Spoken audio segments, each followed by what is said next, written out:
आपने अक्सर फिल्मों में देखा होगा कि एक इंसान की आंखों के सामने पेंडुलम एक खास रफ्तार से हिलाया जाता है और कुछ ही देर में हिप्नोटिस्ट इस इंसान को हिप्नोटाइज करके अपने काबू में कर लेता है। लेकिन क्या ये हकीकत में मुमकिन है? आइए इस वीडियो में आपको बताते हैं कि हिप्नोटिज्म क्या है और क्या वाकई इसके जरिए किसी भी इंसान के दिमाग को कंट्रोल किया जा सकता है। हिप्नोटिज्म यानी लफ्ज हिप्नोसिस से बना है, जिसका मतलब है नींद या खुमार। हिप्नोसिस नींद की एक ऐसी किस्म है जो कि मुख्तलिफ तरीकों से तारी की जा सकती है। शिद्दत के एतबार से ये नींद और बेदारी के दरमियान वाक़ होती है। यानी हिप्नोटिज्म के ज़ेरे असर इंसान को ना तो आप बेदार कह सकते हैं और ना ही पूरी तरह नींद में मुब्तला। हमारे जिस्म की ज़ाहिरी और बातिनी अफ़ाल दिमाग के जरिए कंट्रोल किए जाते हैं। बहुत से माहिरीन के मुताबिक लाशऊर जहन का वो हिस्सा जिसका ताल्लुक याददाश्त से है, जो हम देखते सुनते हैं, वो हमारे लाशऊर में जमा हो जाता है। शऊर हम वक्त बेदार रहता है।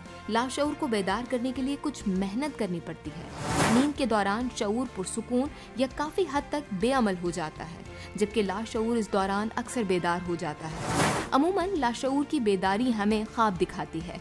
जो बातें हमारे जहन के नेहा खानों में या लाशऊर में महफूज थीं, वो शऊर के दबते ही उभर आती हैं। हिप्नोटिज्म में मुख्तलिफ तरीकों से मामूल के शऊर को खामोश करके उसके लाशऊर को बेदार किया जाता है। सवाल ये पैदा होता है कि किसी इंसान को किस हद तक हिप्नोटाइज किया जा सकता है?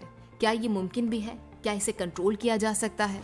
कोई भी हिप्नोटिस्ट आपको जबरदस्ती अपनी मर्जी के खिलाफ कुछ नहीं करवा सकता। मसलन अगर आपके उसूल या कायद किसी चीज की इजाजत नहीं देते, तो आप हिप्नोटाइज होकर भी वो नहीं करेंगे। अब इसका सोच और याददाश्त पर कितना गहरा असर पड़ता है। हल्की सतह पर हिप्नोटाइजेशन में इंसान ज्यादा पुरसुकून हो जाता है, मगर गहरी सतह पर इसे ये एहसास भी कम हो सकता है कि वो कहाँ है या वक्त कितना गुजर गया है। बाज़ औक़ात कुछ याददाश्त वक्ती तौर पर दब जाती है।